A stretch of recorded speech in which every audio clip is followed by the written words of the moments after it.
everyone. It is time for Real Hair Revelations. Excuse me. It is that time of the year where I start to feel a little groggy. My throat starts to get kind of scratchy. And so I'm feeling a little weird right now. But we're going to push through and we're going to make this happen.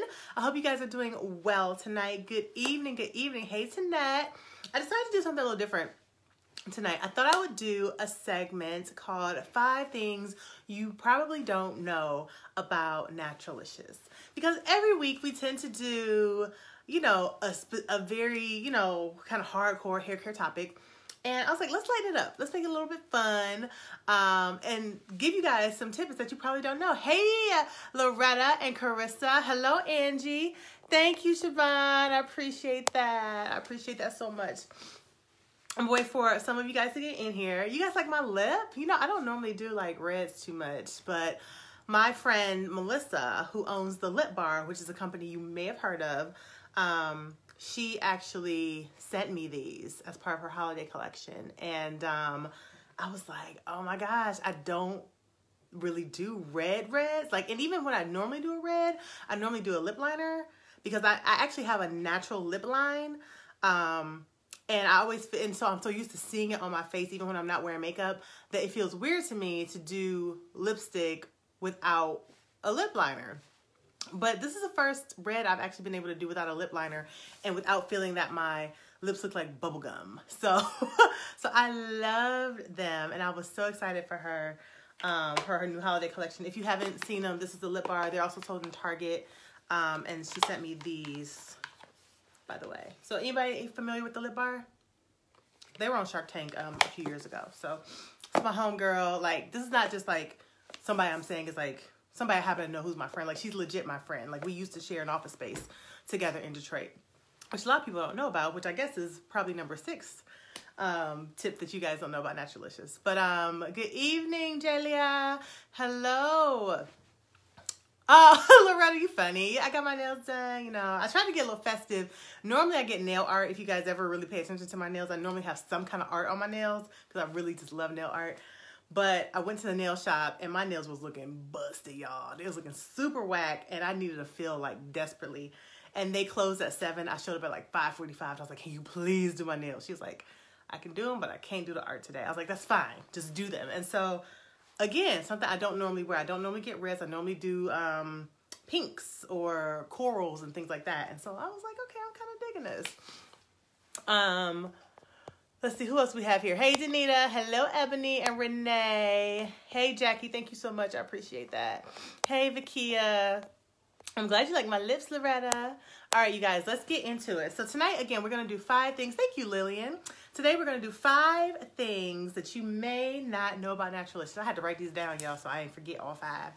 But a lot of you know the story of Naturalicious, right? A lot of you know that, you know, I started after my divorce. I'll kind of give you the quick rundown for those of you who don't know, because I realize some of you are newbies. And if you are a newbie, shout out newbie. State your name. Let us know where you're from. Let us know what set you're repping. If you're an OG, say OG so we can give you a shout out as well, okay? So for those of you who are unfamiliar, the story of Naturalicious is that I started it, I was pregnant with my son. I saw a movie called Good Hair, which a lot of you have probably seen, that Chris Rock produced. And in the movie, he takes a soda can and he submerges it into a tub of hair relaxer. And that relaxer made that can disintegrate within seconds. And it freaked me out. I was already pregnant. And I was just like, oh my gosh, if this can disintegrates, what's it going to do to our bodies? Hey, Shantae, you're in Dallas now? Oh, that's so cool. I was just in Dallas like in August. Next time I'm there, I have to look you up. And so the can disintegrated and it freaked me out because I knew that what was inside of our bodies, that our skin is our largest organ on our bodies. And so anything you put onto your skin has the ability to go into your body and affect what's going on. And so I was like, oh man, I'm pregnant with this kid and this relaxer made the can disintegrate. What's going to happen to my baby? And what are women doing to their bodies unknowingly by relaxing their hair when they're pregnant, but even when they're not pregnant, right? So in that moment, I decided to quit relaxing my hair. And I decided to go natural. I did not know anything about being natural. I had been relaxing my hair since I was in the 3rd grade. So I think you're like, what, 11 or so in the 3rd grade, or 10 or something like that. I don't know how old, 9. I don't know how old you are in the 3rd grade. But either way, I was really young. And so by the time I'm in my late 20s, I don't know much about my hair, my natural hair. And I just embarked upon this journey to try and figure out something that was good for my hair. So that's the story that most people know.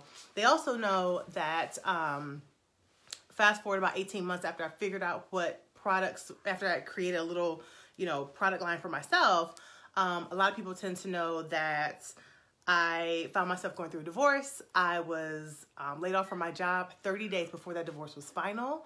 Really bad time to lose your job. I had $32 in the bank and no money, and I was now a single mother to a not even yet 2-year-old.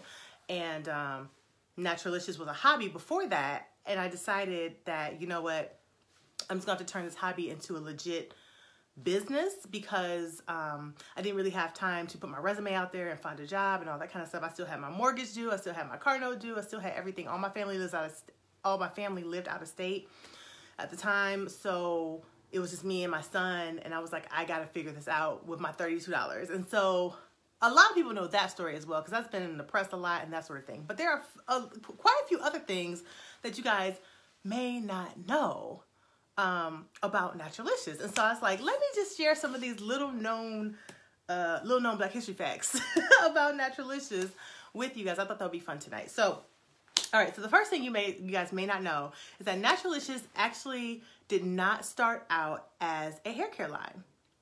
It did not start out as a product line at all. It actually was a beauty supply store that I owned in Detroit. So what happened was, I was going on this journey. Same story I told you guys before. I saw good hair, and I was like, oh my goodness, I gotta find something for myself. And I was just creating products in my home for me. It was never supposed to be a product line. That was never my plan, never my goal. Never had a desire to do that at that time. And I thought it would be a good idea to open up a beauty supply store. So I was still working at my job.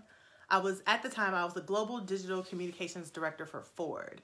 So I had this big fancy title, big fancy office, all that kind of stuff. And so I created this little like side hustle where I had this online store, and then I also had like an actual store front, and I was sharing a space with a lady in Detroit who owned a candle company. And so she was physically able to be there every single day. I wasn't, because I was still working and I was a new mom. Well, things started picking up. I was selling all sorts of brands that you guys know and, I've probably used in the past or maybe even use now. And, I had a whole process going. I would come home from work and I would fill the orders in my office at home and everything. And I would tend to the baby. And then people started going to the store in Detroit, and they would be like, it's 2 o'clock in the afternoon. Your hours say that you're open from 9 to 5 or 9 to 8 or whatever. Why isn't anybody here? And that kept happening over and over and over. And I called her up. So this other lady is supposed to be at the store. Like half the store was her and her candles. The other store was me and my beauty supply. And I would call her up like, where are you? She wasn't answering the phone. Y'all, it was a mess. It was so bad. It was terrible. I would have to leave work, drive down there to try and find out what's going on, open up the store, try and take, customers who were waiting outside for somebody to come into the store. All the while, I don't know where this woman is. I'm supposed to be there. And then try to sneak back to work before anybody saw me. It was a huge mess. So I ended up closing that down because I did not have the funds at the time to own my own storefront. So that's why I was sharing space with her.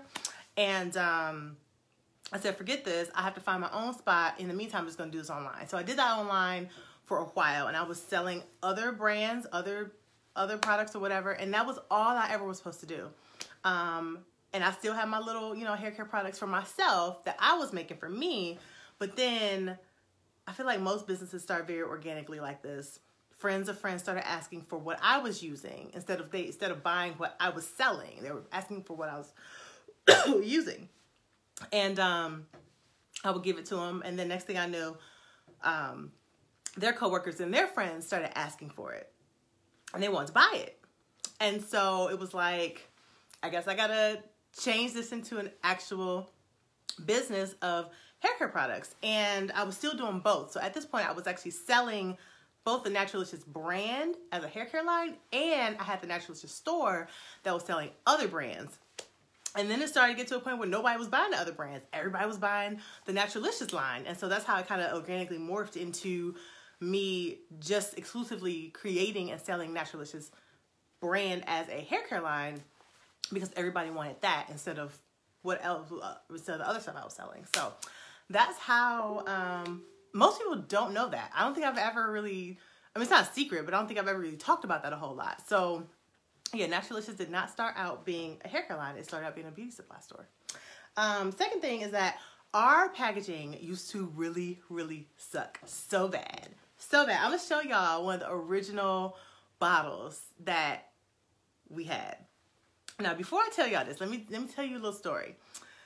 When I lost my job, I was going through my divorce. Remember I told you guys I had $32 in the bank and I was a single mother at the time. There was a Whole Foods store that was opening in the city of Detroit. And at this time, this was a big deal because first of all, this was around time when everybody had heard about Detroit going through like the bankruptcy or whatever. But it was also a big deal because Whole Foods prior to that had never been in an urban, like basically predominantly black area. And they were opening in a predominantly black area in the midst of this bankruptcy that the city was going through. So this was a big deal. It was national news. It was in CNN, USA Today, all these other places. And I thought to myself, well, if I could just get my products at Whole Foods, that would be really great, because then I could validate it to everybody and people would know that my products have really good ingredients, because everybody knows that Whole Foods don't sell no BS, right? So I'm like, if I could just get it in Whole Foods, that would be great. So I go to Whole Foods. Mind you, this is ground zero. The store hasn't even opened. The building is not up, nothing. So I'm calling around to the other stores trying to find who I should talk to about this particular store I'm interested in. So finally, after getting the runaround for so long, I finally get in touch with the right person. And he tells me to come in for a meeting. So I go to the meeting, and it's this bald white guy. And he does not get the pain point that black women have when it comes to dealing with our hair, right? So he's like, I don't understand why y'all spend all this time on y'all hair. No way. I don't see the point. And I'm just like, oh my God, I'm losing this guy. And I really need him to put this in his store. So I can tell I'm losing him.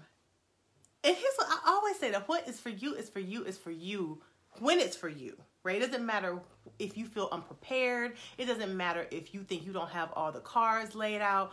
If it's for you, it is for you when it is your time.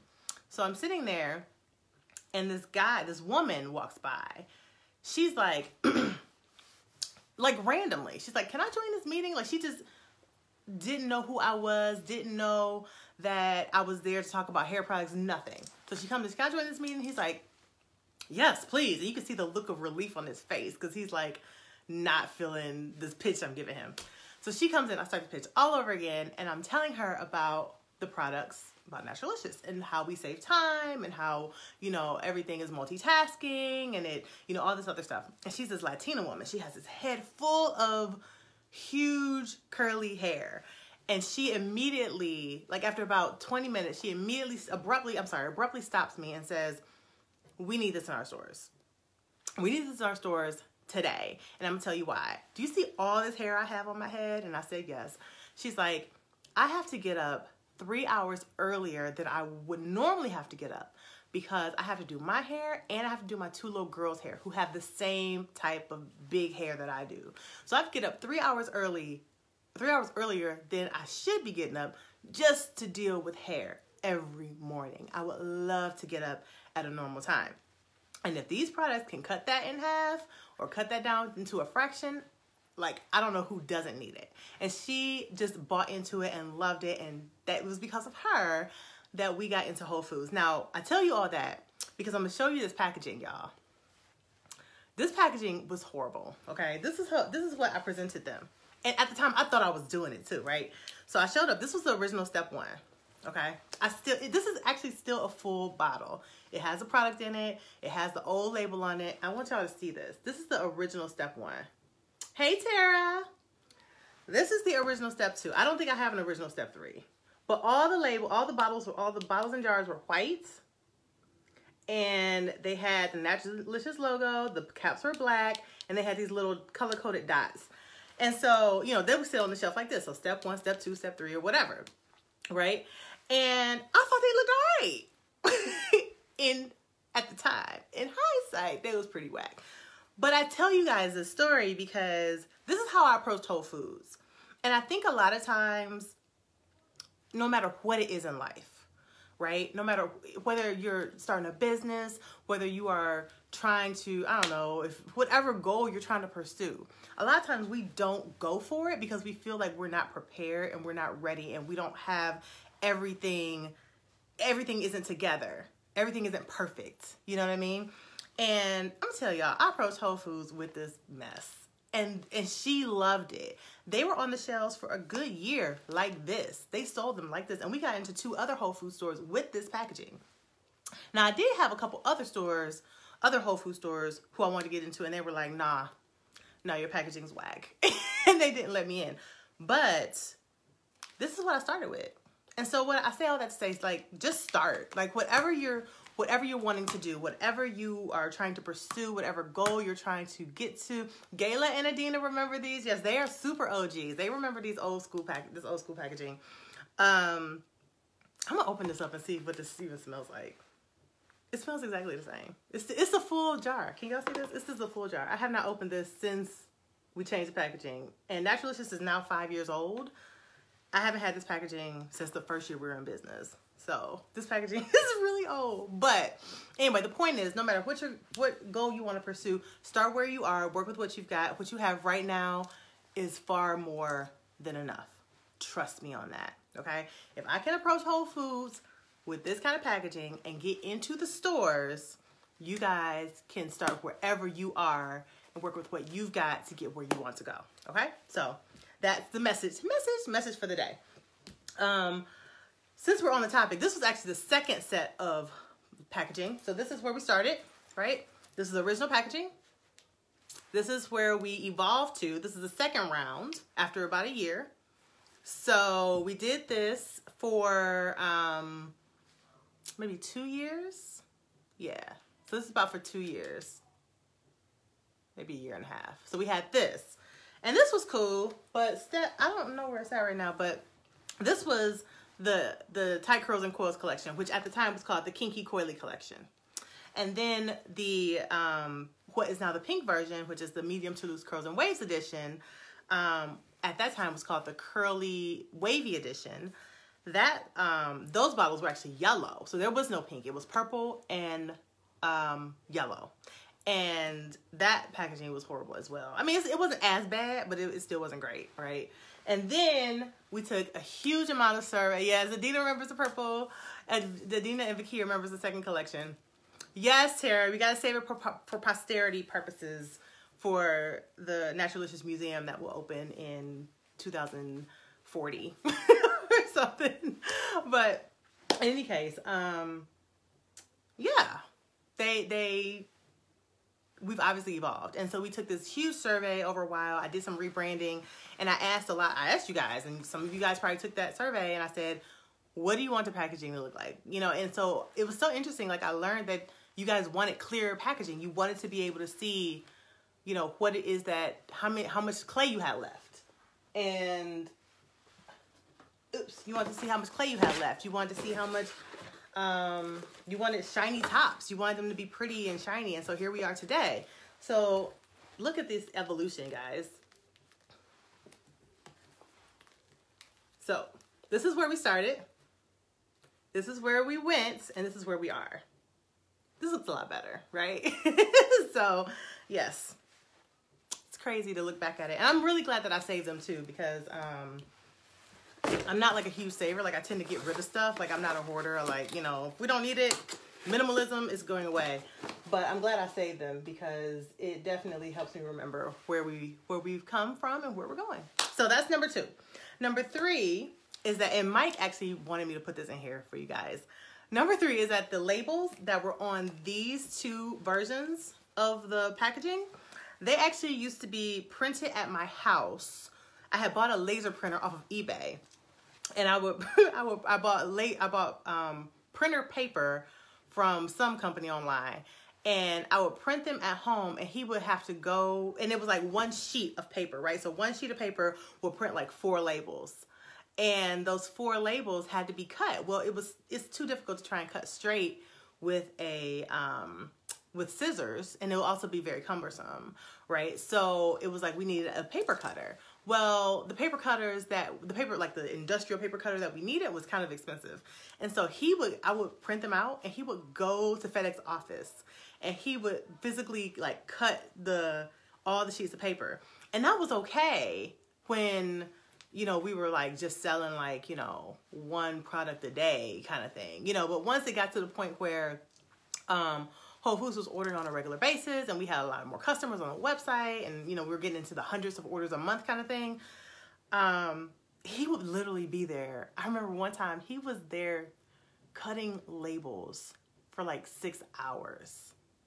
Like, he was just like, that's something they don't know about Naturalicious, that I was in there putting in work long before, you know, whatever. But he would literally be sitting there cutting, like, he would take a break, and like it was like he was there like having a job. Like they knew us at FedEx office by name. So at FedEx office in my town, which is Canton, Michigan, which is where I live, they saw like the evolution of Naturalicious too, like from where it started. And then I had to go in less and less and less and less, because we were at this point getting our labels printed by a professional printer. And they were like, where are you? How are things going? You know, whatever. But yeah, they knew us by name. They knew what kind of, you know, when they saw us walk in or him walk in, they already knew to pull out the industrial like paper cutter, and he would just get to work, and he would have his coffee. It was a Starbucks right next door, so he would go and he would get Starbucks, and he would sit there, and he would pop a squat with his chair, and he would sit there and he would cut labels for hours at a time. Every other weekend, he would just cut those labels. And he hated it, but it had to get done. And I couldn't do it because I had other stuff to do for the business. So yes, that is the third thing. Like, I don't think when, like, running a business is there's so many moving parts. And those of you who have businesses, like I know Adina, she has her body butter product. And then Tara, she has Darling & Co., which is a product line for babies. Like, you guys understand, but a lot of people, they don't know how much goes into things behind the scenes. Like, for example, and this is a really good segue. You guys know we had the gallon size step 1s that was the last 12 days of Christmas, and they will start shipping tomorrow. So we've been getting some emails, even though we sent emails out. Sometimes people don't check their emails, or they go to spam. And they're like, when's my order going to ship? And, you know, I'm extremely transparent with people, and I'm like, listen, all the gallon sizes are made from scratch. We don't normally sell that product. As you guys know, we don't normally sell it on the website. So those are custom made to order. Well, we actually got like 4 times as many orders for the gallon sizes than we were expecting. It was our first time offering the gallon sizes, so it was a learning process for us. Also really good to know that so many people wanted the gallons.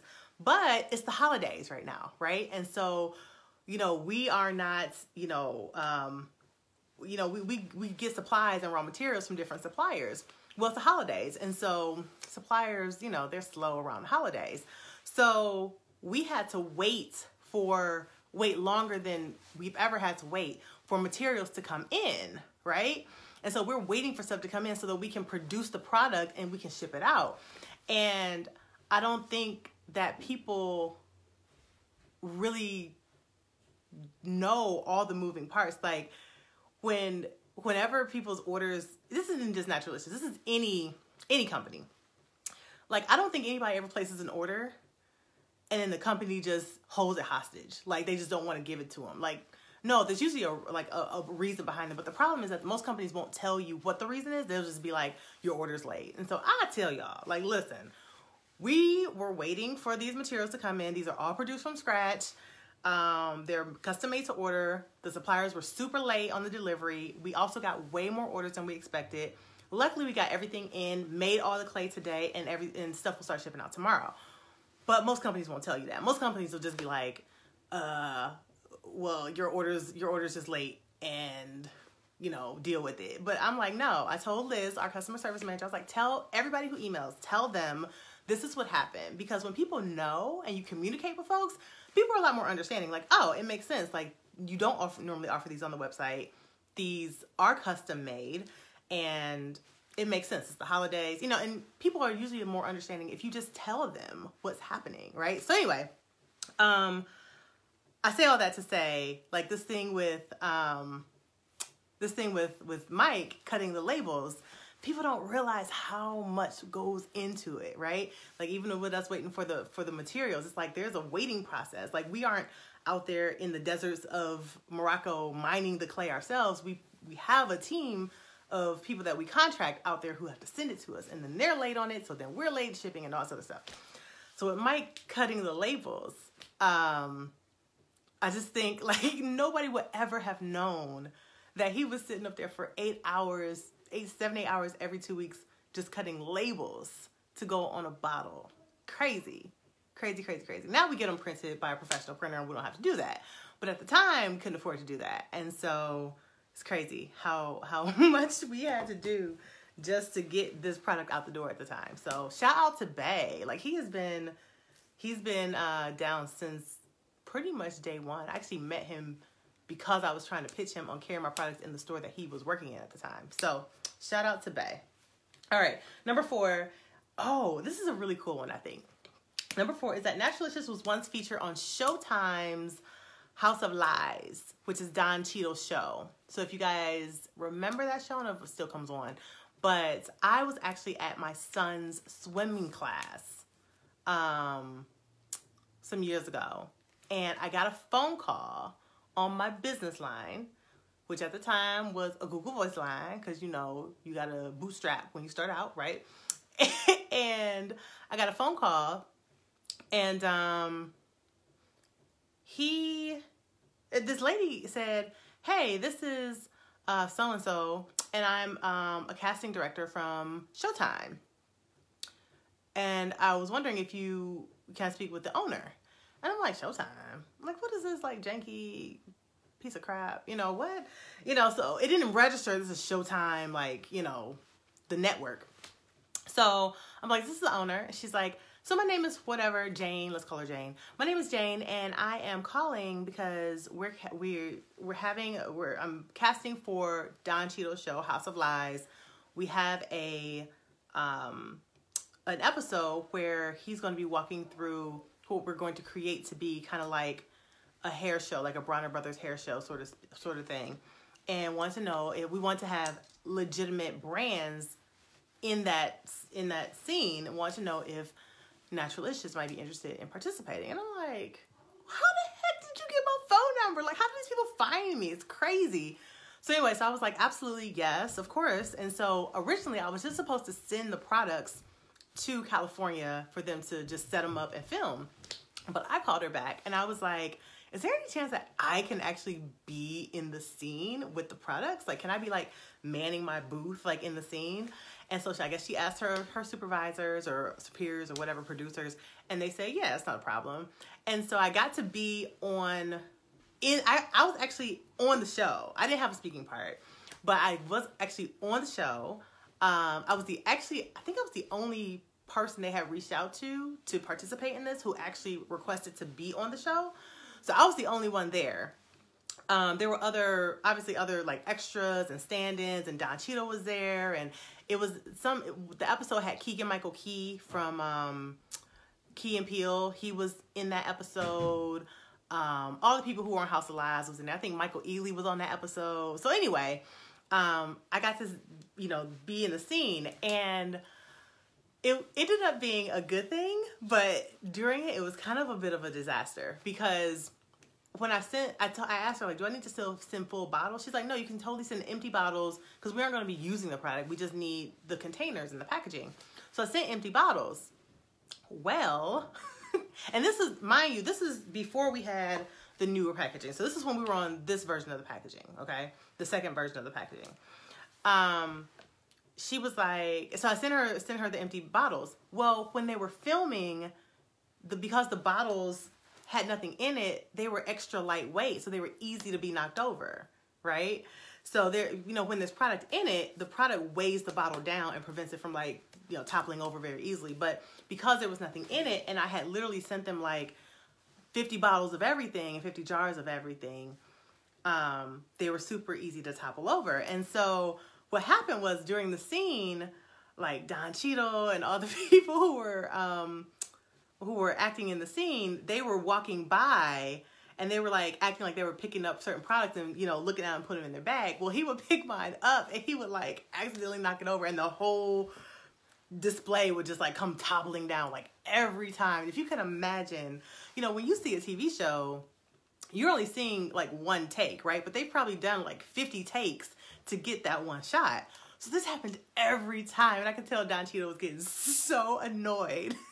But it wasn't my fault. Like, he was the one that kept knocking it down. In my mind, I was like, just don't knock it down. But he just kept knocking it down. And so it got to a point, you could see that he was getting really irritated. But he was still very friendly. He was not a jerk. He was very cool. And so some of the other extras, so basically I got to be an extra in the show. I even got paid as an extra that day. I had to sign like a contract and everything.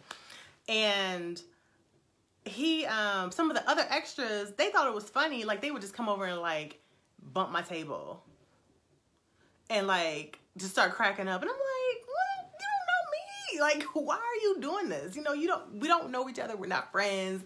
Why are you trying to play me? I'm just, you know, what's going on? So anyway, but I will tell you, I have never really wanted to be an actress. I did want to be a singer at one point in my life. I've never wanted to be an actress. But after that experience, I'm good. Like, I'm so good. Because it's a lot of hurry up and wait. And maybe it's different when you're like the star of the show. But when you, like, there are people who are professional extras. Like, they literally just go, like, they are extras on various shows. And something, that's what they do for a living, or as a significant side hustle. And I was like, this sucks. Literally, they were like, call time is like 7 a.m. So we had to be on set at 7 a.m. Now, they do feed you. That was nice. The food wasn't amazing or anything. And I also don't eat meat. So they had like a lot of meat and like, you know, lunch meats and that kind of stuff. So it was like, for me, it was like, I'm really just like eating cantaloupe and lettuce, you know. But they feed you, so that's cool. But then it started raining. And y'all know, I had my natural hair. It's in the rain. Then the rain stops and it gets humid. And I'm just like, oh my gosh, I'm gonna look like a big old cotton ball up here on this show. They had us outside the entire time until it was time for us to go in. So I literally, we were there from 7 a.m. We didn't even go indoors until like 3 p.m. So we're just sitting there waiting all this time. And they're just kind of shuffling us around different places. And then they finally, right, Anita? Like, you do not know me. So they're shuffling us around. We finally get inside the building for this one. And this, listen, we were filming one scene. We weren't filming an entire episode. This was one scene. So a whole day for one scene. So we get inside the building and we get to, you know, we set up our stuff. Most of our stuff is already set up. So we just kind of stand there and, you know, we're waiting for something to start. And even that, we got in there at 3. I don't think they actually even started filming anything until like 6. So it was 3 more hours of just sitting around waiting. Nobody was late. It's not like Don Cheadle or his co-stars were late. Keegan-Michael Key wasn't late. They were on time. We were just sitting there waiting. And then we filmed those scenes from 6 p.m. until like midnight. So 6 hours of trying to get this one scene. I was there from 7 a.m. to midnight. And y'all know how much, and again, I didn't even expect to get paid. But because I was, you know, on the show, she was like, well, we have to pay you. You can't be on the show for free. So she ended up, I got paid like the rest of the extras. Y'all know how much I got paid? Do y'all know how much I got paid? And I'm thinking about this for people who are professional extras, right? I think I got paid like $78. I think that's how much it was. And I'm like, there are people who do this all day? Every day? For $78? Are you kidding me? Boy, bye. So anyway, my experience as an actress was very short-lived. I'm glad that I did it. Bucket list checked off. But I have no desire or need to ever be anybody's professional extra. Shout out to all those who do it and love it. I think you should pursue your passion. I think you should do what you want. But for me, I can't. But I will say that Don Cheadle was super cool afterwards. He actually walked by after everything was done. This is like midnight. He walks by my table and he was looking at the products and he was like, "This you?" And I was like, "Yeah, this is me. This is my company." And he said it just like that. He was like, "This is you?" And I'm like, "Yeah." So he was like, "Okay." He was like, "So this is your company? You own it?" And I was like, y'all are so funny. Loretta said she would have been out. So anyway, so Don Cheadle asked me if this is my company. I was like, yes. And so he asked me about it. So I tell him about Naturalicious. I give him the whole spill. He's like, "So what do you have for me?" Because like I got some, cowlicks and got some thin spots. So y'all know, of course, I told him about the Spanish almond regrowth oil, right? So I tell him like, "Well, we actually have this oil right here, Spanish almond regrowth oil. They help to grow your edges back. Not edges. I didn't say edges to him. I was like, it help to grow your hair, back, but you do have to use it religiously every day, twice a day."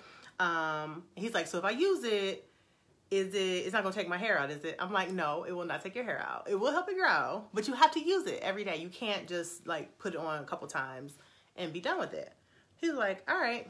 He's like, "Can I have it?" I was like, "Yeah." Yeah, I was like, "Only if you," what did I tell him? I was like, what did I tell him? Oh, I think I told him, I was like, "You can have it as long as you promise to use it and you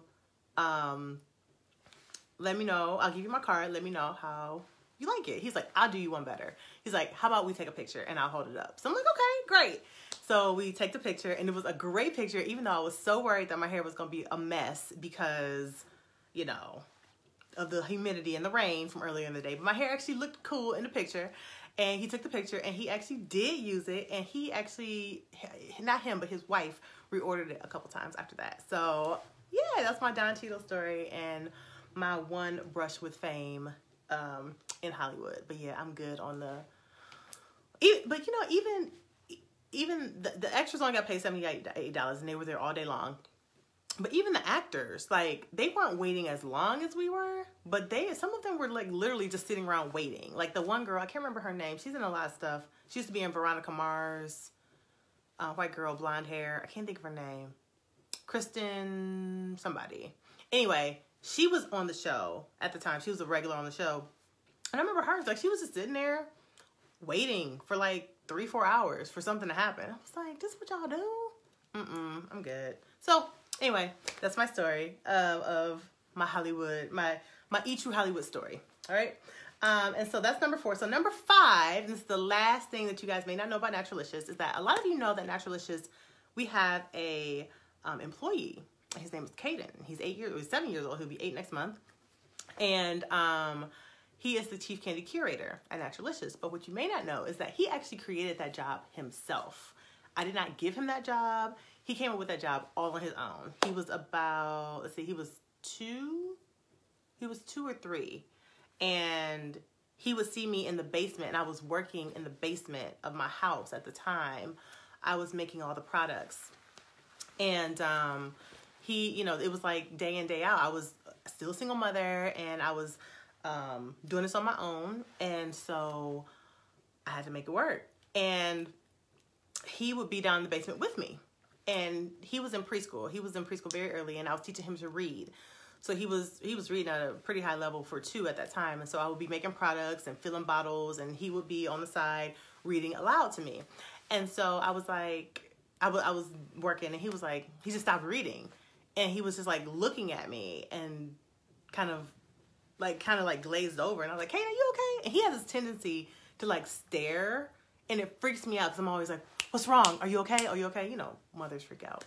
So I'm like, "Caden, what's going on?" And he's like, "I want a job."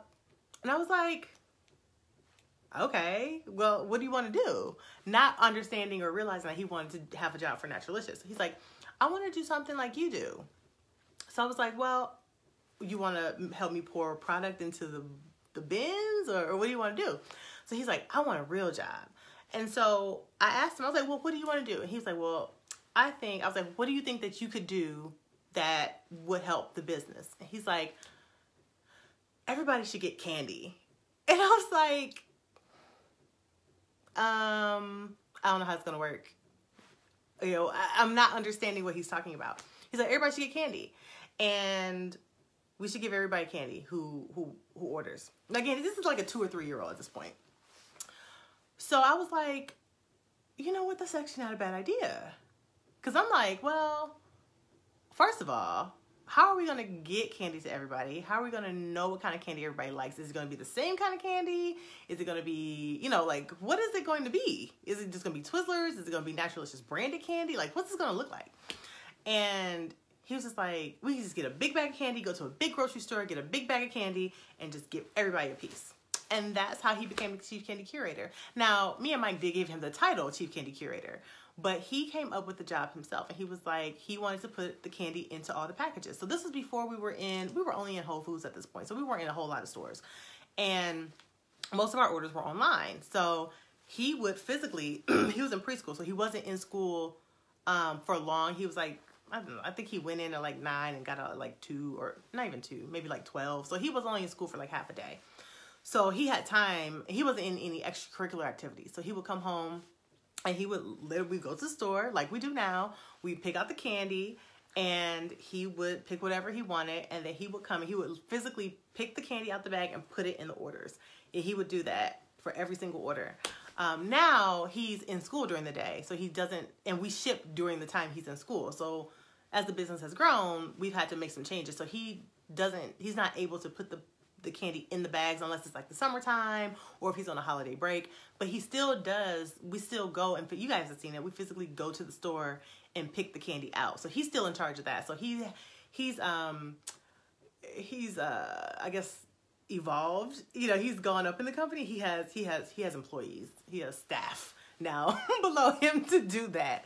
But at the time, he used to do it himself, and it was his idea to send you guys the candy. And I know you guys love it so much. Like, even when there's been a few times when the candy doesn't make it into your orders, either we're out of it or whatever happens, and y'all will literally email and be like, is the Chief Candy Curator off today? Because I didn't get my candy. So you guys love the candy from him. And I think it's such a great idea and so innovative of him to have come up with that. But yeah, most people don't know that, because most people actually give me the credit. Most people will say, like, oh, you know, good job for, you know, adding your kid into the business. But I'm like, he actually added himself into the business. And that was his idea. And he's continued to do it. And it's, as you can imagine, at 7, it's a pretty cool job to have. But he also he's gotten so good. He actually helps to fill orders sometimes now. So when, I think it was around the time we were filling the Sally Beauty order, we actually had 2 big orders from them. So the one that we got in like October, he would be in the warehouse and Mike would fill the bottles, and Kaden would put on the label machine and he would wrap it around and he would label it and everything. So he puts together boxes, Hello Gorgeous boxes. So he does a lot more now than he used to do. But he still does the candy. And he's still in charge of picking out what the candy's going to be for the season. Yeah, so good job, Kaden. I think he's in bed asleep right now. But yeah, that's the story of the Candy Curator. So those are 5 things that you may not have known about Naturalicious. Again, I want to keep it a little light this week. It's the holidays, right? Like, 'tis the season to be jolly and happy and all that kind of stuff. So I hope that this was interesting to you guys. Thank you guys for watching. And Vakia, you are so welcome. I will make sure that I let him know that you thanked him for his candy. But if there's anything else that you guys think you might want to know, let me know. I'm pretty much an open book. So I'm trying to think what else I need to tell y'all. You guys know that we are not launching in 640 Sally stores. We're actually launching in 1,200. Super surprised. Got a phone call from Sally about a week and a half ago, and they were saying, you know what, you guys are, you know, the Naturalicious is selling really well in our stores, and I think we should just go ahead and, you know, skip the formalities and just go straight to national distribution. And here we are. So January 1st, you guys, January 1st. If you have not checked out which stores near you, make sure that you go to naturalicious.net, click on store locator, and just type in your zip code and it will tell you the closest stores to you. So obviously before we were only in 80, now we're going to be in 1,200. That means that there's a lot more accessibility for people to get our products that are safe and healthy and natural and all those great things. So thank you guys for supporting us and loving us, buying on their website, buying in the stores. I know that Nikki may not be, well, her real name's Taisha, but she's on here as Nikki, I think. I don't think she's actually on here right now, but I know she went to her local Sally Beauty store. She said that they already had it. So they may already have it, you guys, in your store. So call them up before you go. Don't waste your gas. Don't waste your gas and don't go. But listen, if you go to the store, you know how it was before. Some of y'all would go to the store and it wouldn't be on the shelf and you know, whatever. If it's not on the shelf, ask them, do you have it in the back? Because Nikki said she went to the one in New Jersey, somewhere in New Jersey, and they didn't have it on the shelf. She asked them and they had it in the back. So they may not have put it on the shelf yet because I think they probably are waiting to January 1st. But if you want it now, just call up, ask them do they have it. If they say no, ask them to check in the back because sometimes the associates don't know if they have it or not. If you can imagine, they get big boxes that are blank on the outside. So they don't know what's in the box until they open it. So ask them, do you guys have Naturalicious? No. Can you do me a favor? Can you just check in the back and see? Because sometimes they don't have it and sometimes they do. There's a good chance that they will have it. So just ask them and then make sure that they allow you to buy it. So thank you guys for the love. Thank you for the support. I'm so excited about this. And I cannot wait till January 1st for all of us to show up and show out, right? Like we got to take our selfies. Make sure when you go to the store, make sure you take a selfie, right? You know what selfie is? Selfies are literally like, you take a picture with you and the product on the shelf. Like we're going to do a selfie contest. It's going to be so cool. So thank you, Lee. Oh, Bridget said she had them do that. Awesome, Bridget. You are the real MVP, for real. Dayla said, is it here in Houston? I'm pretty sure it is, Dayla. Just go to naturalicious.net and then click on store locator. There's 1,200 stores, so I can't remember every single one off the top of my head. But the website will tell you for sure. So if you go to naturalicious.net, click on store locator and it will tell you if it's in your city. I'm pretty sure it's in Houston, Dayla. I know it's in Dallas. I'm pretty sure it's in Houston. It's in Austin. So if it's in Austin, it gotta be in Houston, right? That's how I feel. So I'm pretty sure it's there, but just check to be sure. But thank you everyone for the love. Thank you, Alette. I appreciate that. All right, you guys. Thank you guys for watching. Have a great rest of your evening. I'll talk to you soon. Oh, keep in mind, next week is the week of Christmas. I'm actually out all that week. And the week after, because that week after is Caden's birthday and we are going out of town. So no RHR for the next 2 weeks. I will miss you tremendously, but I will see you on RHR in the new year. But as you know, I'm always in the nation, so I'll see you all almost every day. But for the next 2 weeks, there won't be an RHR. So enjoy your holiday, enjoy your new year, and I'll talk to you guys soon. Bye.